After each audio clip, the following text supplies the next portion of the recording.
G'day everyone, how's it going? Hopefully you guys can hear me. Today we, of course, winging it on the go. Okay, so we're talking about the H.P. Lovecraft famous novella, short story, whatever you want to call it, The Call of Cthulhu. I'm at the beach.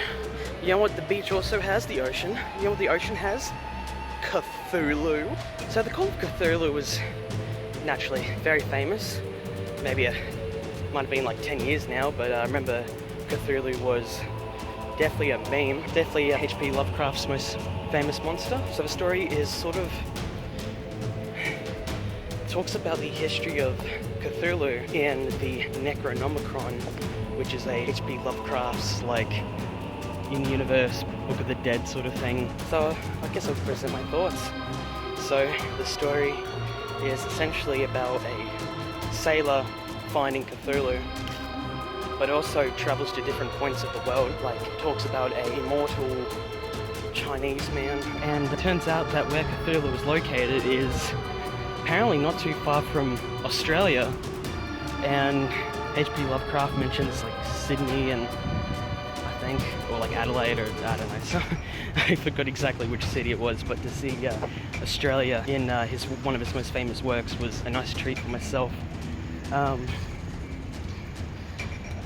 So Call of Cthulhu was, even though it had some fun elements like that, it was ultimately a bit disappointing for myself, mainly in the ending, which I'll provide some spoilers now, so please quit watching this video. So the sailor essentially finds the temple that Cthulhu lurks and is attacked by Cthulhu and manages to destroy him by ramming his ship into Cthulhu, who I think he just explodes into a cloud of fog or something, so he might not actually be dead, but the sailor did get away.